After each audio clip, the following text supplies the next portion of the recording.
The stars looked peaceful that night, but deep in space, near the edge of the Sol system, a war was quietly being remembered, not by songs or statues, but by silence. Earth had shut its doors. No ships allowed in, no ships allowed out even. Friendly traders were turned away. The message was simple and cold. Earth is now close to the galaxy. Do not enter, do not contact. This order came after something terrible happened. The new Paris colony, a human settlement in a distant system, was destroyed without warning. No survivors, no answers. Earth believed the Galactic Empire had something to do with it. But the Empire denied everything. They claimed it was pirates or maybe a natural disaster. But humans were not convinced. They were angry, and more than that, they were afraid.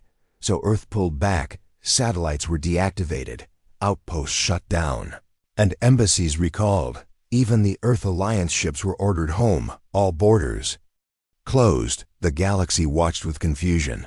This was not like humanity. Humans were known to explore, trade, fight, and make friends.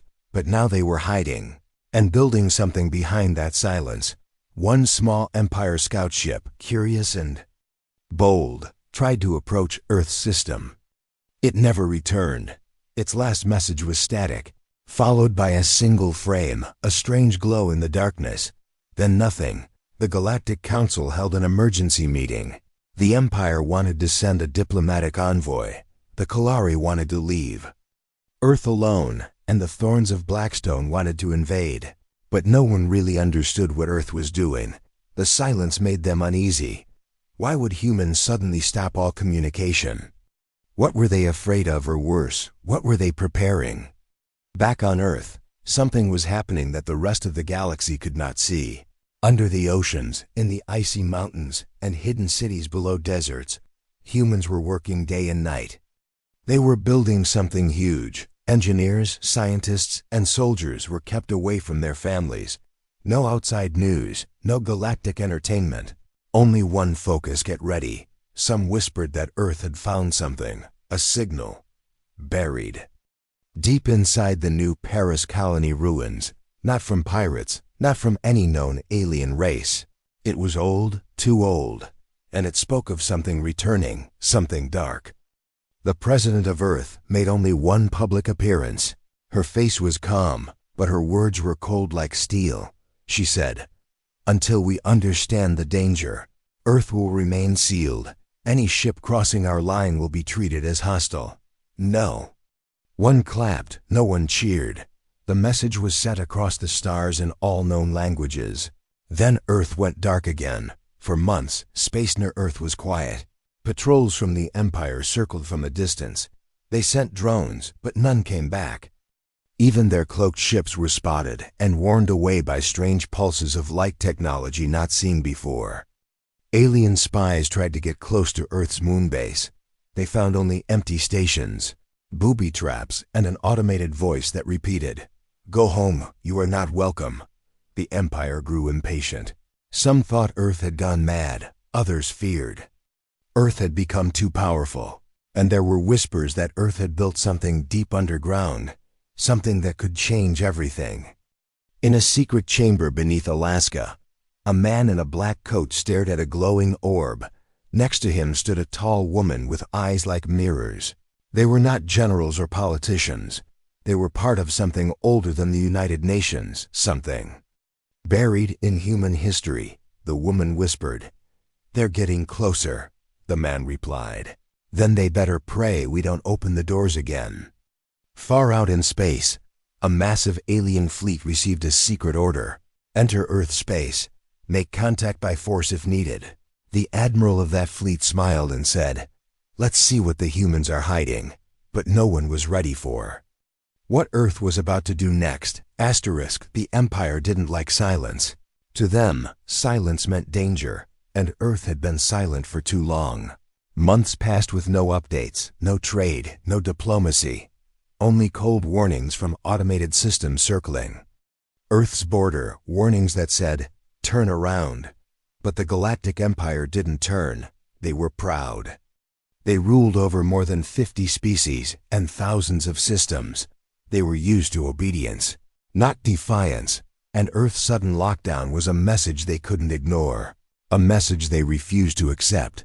Inside the High Council Hall, Grand Admiral Zealous stood before the most powerful leaders in the galaxy. His voice echoed in the great chamber.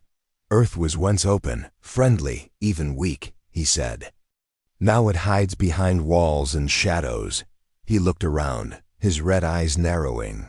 They found something, and they're keeping it from us. Some council members nodded in agreement.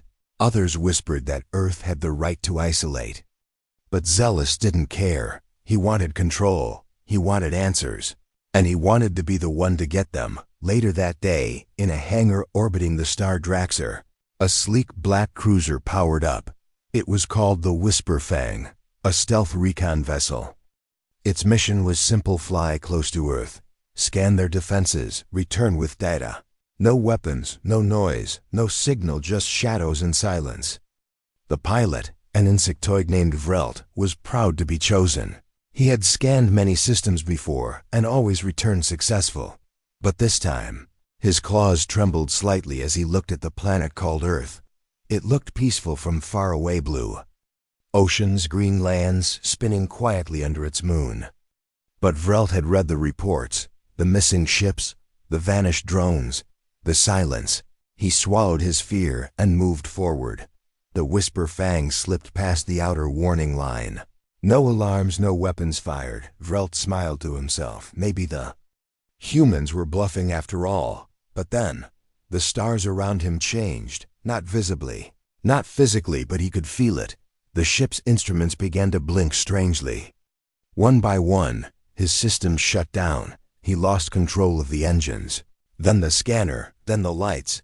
A soft human voice came through the ship's speakers. It said one word: observed. Then everything went dark. Back at the Empire's fleet command, they waited for the scout's return. Hours passed, then a day, then two. No signal, no ship, nothing. Only one message came through a broken data burst. It showed a strange image of a silver ring floating in Earth's orbit. The ring had symbols not seen before, pulsing slowly. And around it were several black ships shaped like daggers, unmoving. The image ended with static. Grand Admiral Zealous slammed his fist on the table. Enough! He shouted. If Earth thinks it can hide behind technology, we will break through it. He ordered a small battle group to approach Earth's edge, not to attack, just to watch. 5 warships, heavily armed, moved into position near Pluto. They didn't cross the final warning line, but they were close. Too close. Earth didn't speak. But something changed from Earth's dark side. Dozens of satellites blinked to life. They weren't normal satellites. They were black, silent, and fast like ghosts. They hovered near the Empire's ships without touching them. But every sensor on those ships began to fail. Shields glitched. Weapons locked without commands. Engines slowed to crawl speed. Then came the message. It wasn't a recording. It was live, and it was human. A woman with silver eyes appeared on every screen. She spoke calmly. You are now inside the buffer zone. Your weapons have been disabled. Return to your space, or this interference will become permanent. The captains argued, shouted, even tried to fire their weapons. Nothing worked. Their ships were dead in space. And still Earth didn't fire a single shot. It just watched and waited. Admiral Zealous received the report and turned pale. No damage, no death, but total control, he whispered. This is a threat. He stormed into the council hall again. This is war. He yelled, but this time the room was quiet. Even the aggressive Thorn representative said nothing. Earth had just shown power without violence, and that scared them more than war. Back on Earth, under the surface of the Atlantic Ocean, a group of human leaders stood around a glowing table. One of them, a man with deep lines on his face, said, "They will keep pushing." Another woman nodded and whispered, "Then we'll keep reminding them why they shouldn't." Outside, in the darkness of space, the galaxy waited. The game had changed. Earth was no longer just a planet. It had become a wall, a warning, and something else no one wanted to say out loud: a trap. The stars near Earth had never been so quiet. But the silence was not peace, it was pressure, a heavy, invisible weight that made even the bravest captains hesitate. Earth's warning had been clear. Yet still, the Empire wanted more, and now someone was ready to cross the line. Admiral Zealous had enough. Enough waiting, enough warnings. Enough of Earth's silent games. He was tired of being embarrassed by a single world. So he formed a private task group, not large enough to seem like an invasion, but just strong enough to fight back if needed. 7 warships, 2 stealth destroyers, 1 command carrier, their destination breach point 0. The invisible line drawn by Earth's last signal. The point of no return. No one had crossed it and lived. No one had even dared, until now. The fleet left orbit in silence. No signal sent, no official orders shared. The Admiral told his crew, "We are not attacking. We are observing." But deep in his heart, he wanted confrontation. He wanted Earth to react so he could show the Council their power was fading. As the fleet reached the edge of the solar system, strange things began to happen. Time felt slower. Sensors picked up distortions in space. The stars around them shimmered like they were underwater. Some crew members reported hearing whispers in the ship's halls. Even the eye systems became confused, struggling to identify what they were seeing.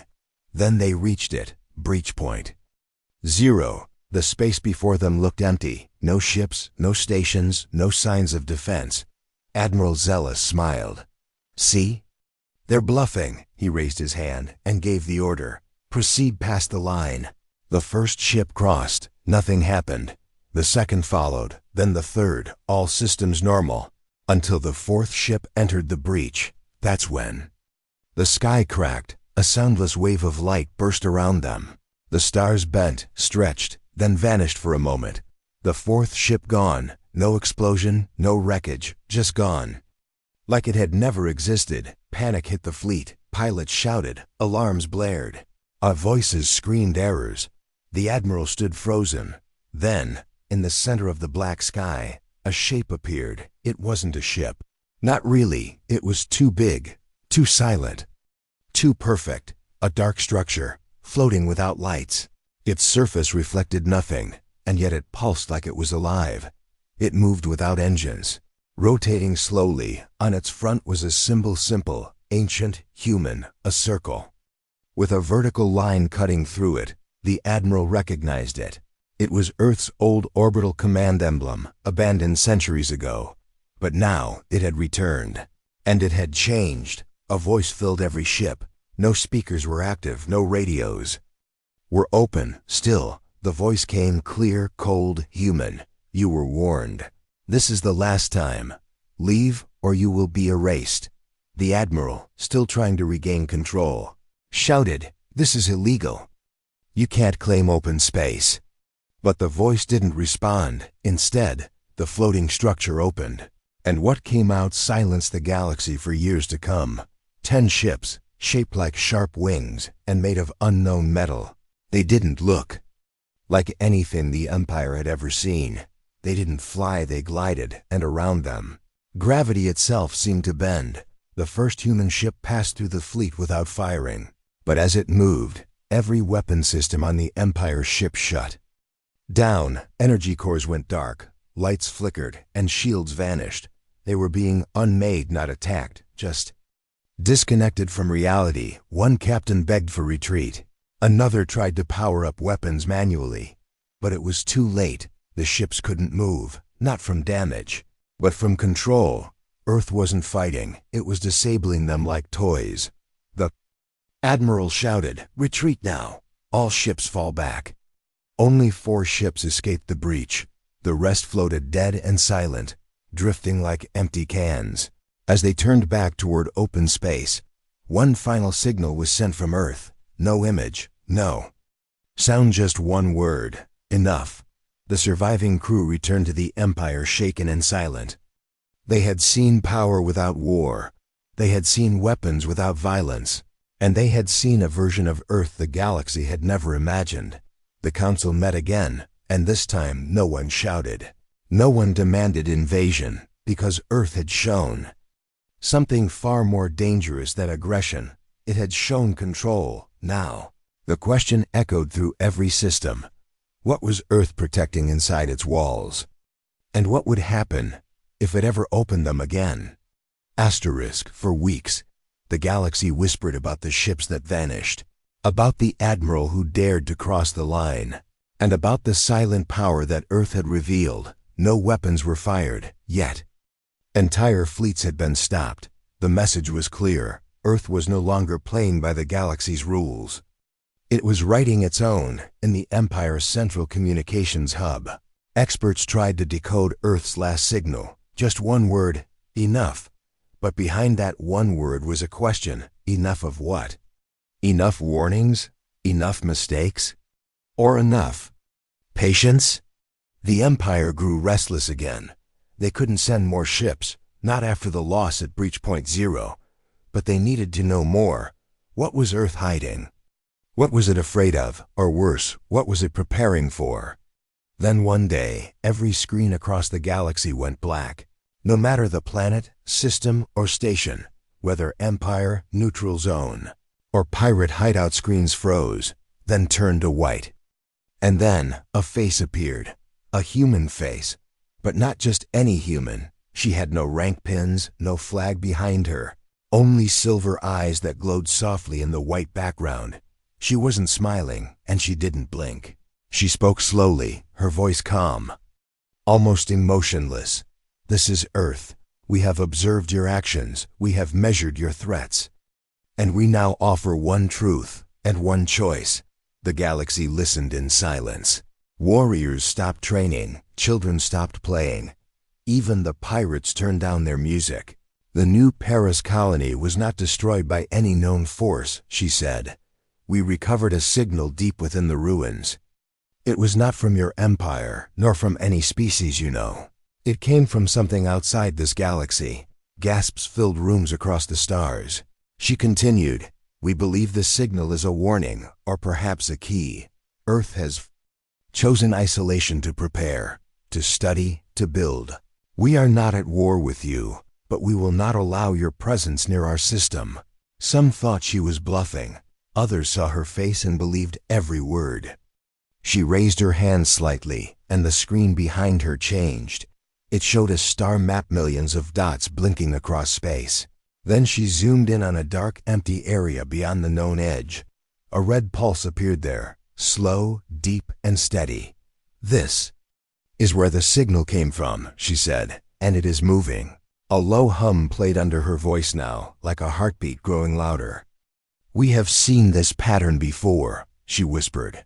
We found ancient ruins on dead worlds, entire planets turned to glass. Always the same signal, always the same silence after. She lowered her hand. We are not closing our doors out of fear. We are closing them out of responsibility. If you approach again, you risk bringing the attention of what lies beyond. The screen went white again, but before it disappeared, one final message appeared in plain text. Stay away, not for our sake, but for yours. The galaxy exploded with arguments. Some called Earth liars, said it was a trick to gain power. Others believed Earth had simply gone mad. But a few, just a few, began to wonder, what if the humans were telling the truth? The Empire called a closed-door meeting. The Thorn Lords of Blackstone wanted retaliation, but their main hive ship refused to move. I had seen the human signal and locked its own weapons. The Kalari scientists requested access to Earth's data, but were denied. The merchants of 12 moons doubled the price of human tech across all markets, and the free colonies quietly moved their stations away from Earth's border. But not everyone listened. In a hidden spaceport on a neutral moon, a rebel captain stood before his crew. He was young, proud, and angry. He slammed his fist on a table and shouted, "They can't tell us where to go. We are explorers, not servants. We will land on Earth and demand answers." His crew cheered. They didn't believe in fear. They didn't believe in ghosts beyond the galaxy. They believed in ships, engines, and courage. They boarded their vessel. The Starhammer, fast, strong, cloaked, built from stolen parts and modified tech. Their course Earth, direct, no warning. No questions. Far away, in a control room deep beneath Antarctica, the same silver-eyed woman stood before a black screen. She turned to a technician and asked, "Has the Starhammer launched?" The tech nodded. She said one word, "Let it," because sometimes the galaxy doesn't learn from messages, sometimes it learns from consequences. The Starhammer broke through Earth's warning line with a trail of silence. Its engines made no sound. Its shields pulsed gently like a heartbeat. Captain Zarek stood on the bridge with arms crossed. A smirk touched his lips. He believed. Force, not fear. He had flown through war zones, smuggled under patrols, even escaped black holes. To him, Earth was just another challenge. Another myth waiting to be broken. But Earth didn't respond. No satellites moved. No ships came to stop him. He passed Mars without trouble, flew by the moon without a single scan. It was almost disappointing. Zarek turned to his crew and laughed. See? All talk. They entered Earth's atmosphere. The clouds parted slowly, revealing green land, blue oceans, and golden deserts. It was beautiful, quiet, and still. Too still. Zarek aimed the ship toward the ruins of old Tokyo, a place once full of life, now overgrown with vines and silence. They landed near a broken skyscraper, its steel bones rising from the ground like a forgotten monument. No welcoming party, no guards, not even a warning signal. Just wind, dust, and silence. He stepped outside first, blaster on his hip, helmet off. The air was clean. Warm, almost perfect. Too perfect. His boots crunched softly over cracked pavement. His second-in-command whispered, "Sir, this doesn't feel right." Zarek shook his head. "It's just fear. Let it go." They walked deeper into the city. Ruins, scanning for life. But there were no people, no animals, not even insects. Just abandoned cars, moss-covered buildings, and shadows that didn't seem to move with the sun. The tech officer said, "Something's jamming our comms." Zarek replied, "Of course they are. They're hiding something." Then they heard it, a bark, sharp, loud, echoing across the ruins. A dog appeared, standing on a broken ledge, staring straight at them. It didn't growl, didn't run, just watched. Zarek raised an eyebrow. "Is that their guard?" He took one step forward, and the dog turned and ran. They followed without thinking. The chase led them through a collapsed highway tunnel, across shattered rooftops, and down into a quiet subway entrance. The dog vanished, and then the walls lit up, not with light bulbs, but with a soft blue glow. Lines of code ran across the surfaces, flowing like water.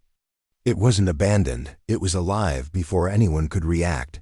Black armored figures dropped silently from the ceiling. No footsteps, no sounds, just impact. Their armor reflected no light.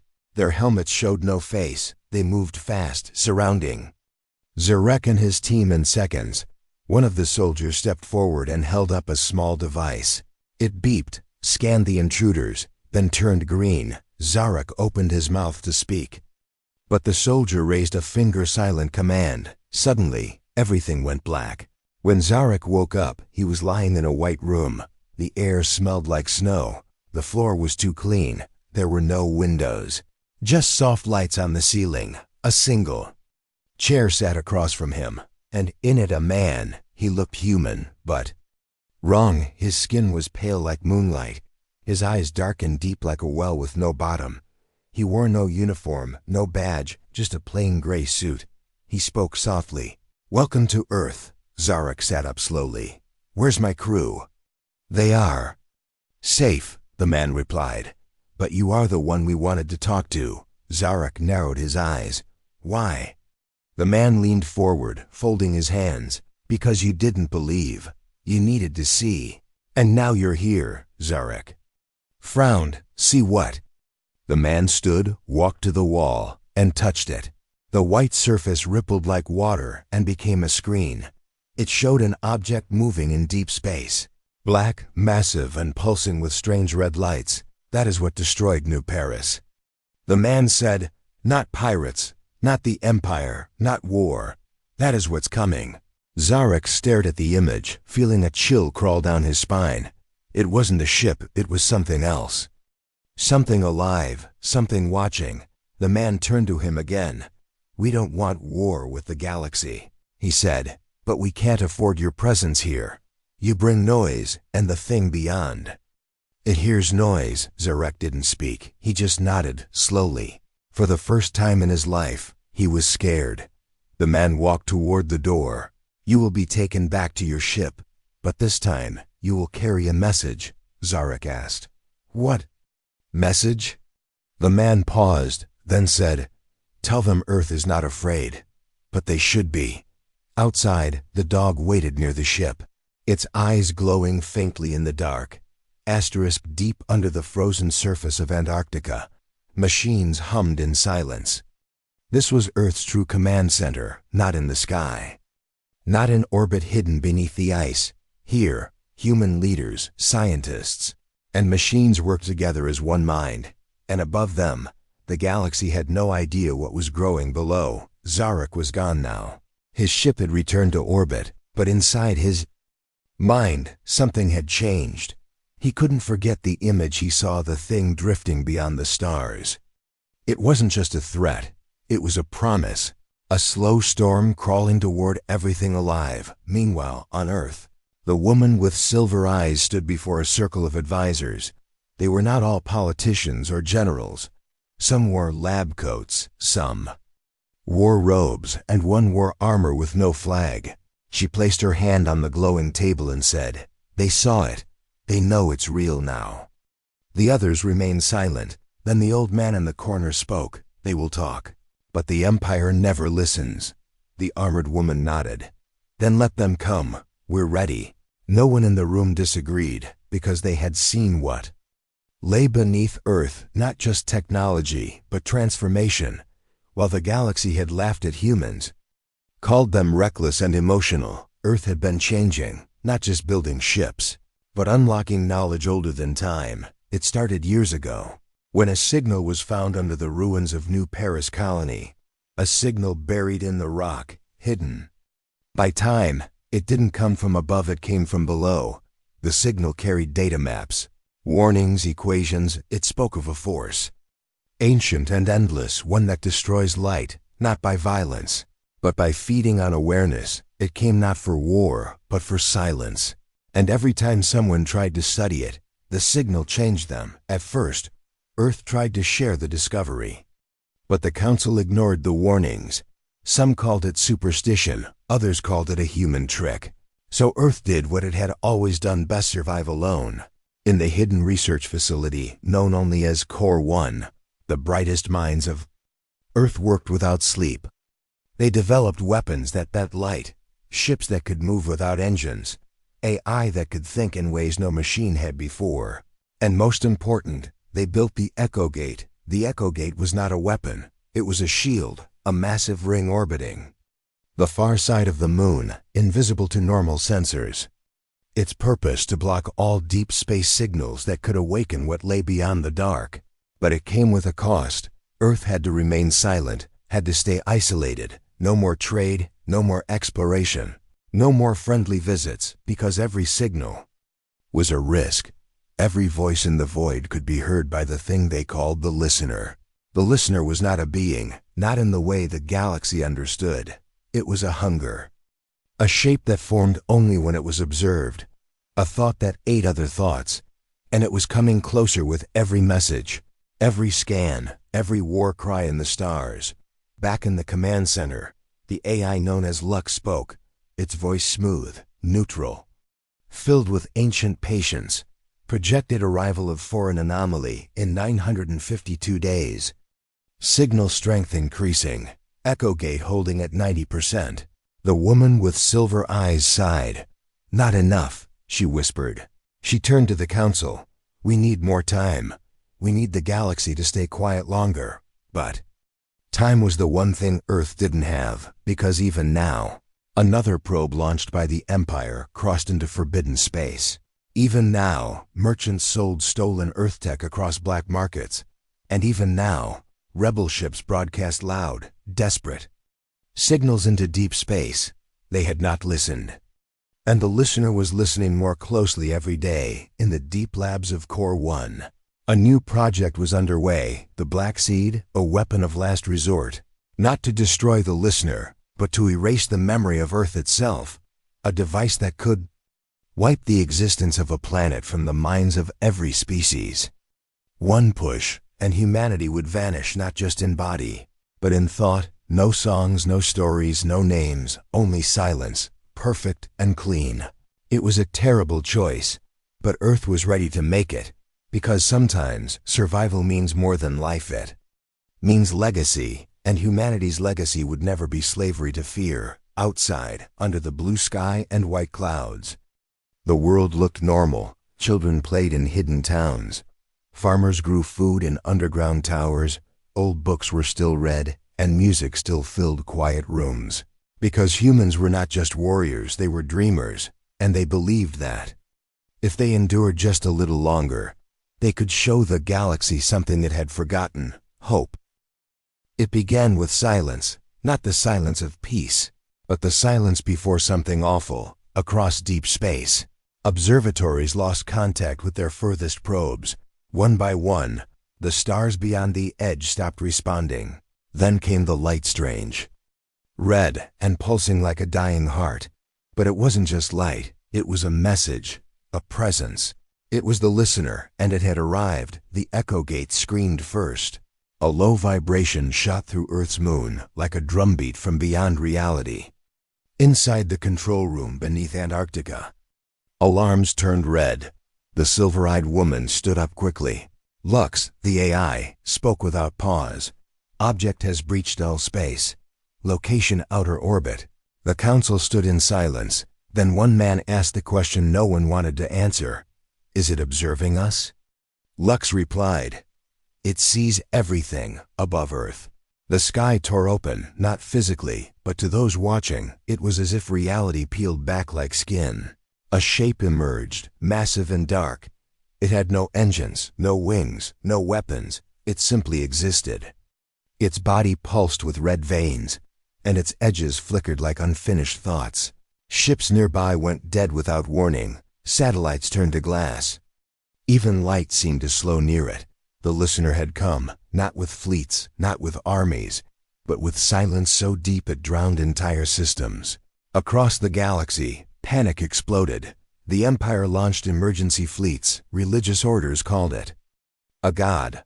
Others thought it was the end of all things, but Earth remained still. This was the moment they had prepared for, the reason for the lockdown, the reason they turned away from the stars. At Earth's northern pole, massive platforms rose.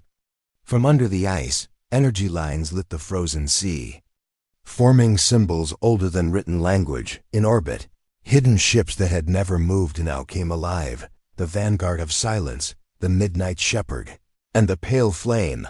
These were Earth's guardians, ships built with alien math, human rage, and something even stranger. They did not attack. They positioned themselves around Earth, like pieces on a sacred board. Inside Core 1, the silver-eyed woman gave the final order.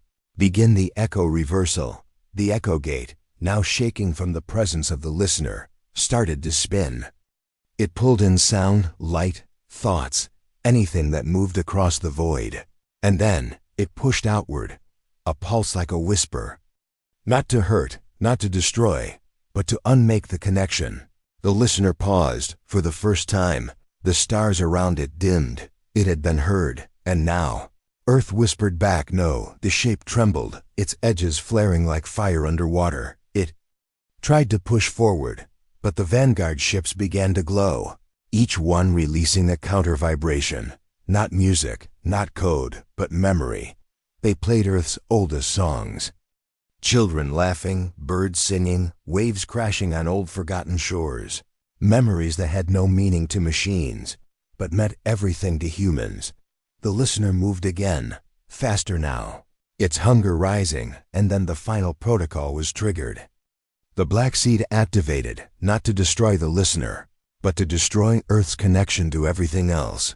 It would remove Earth from galactic memory.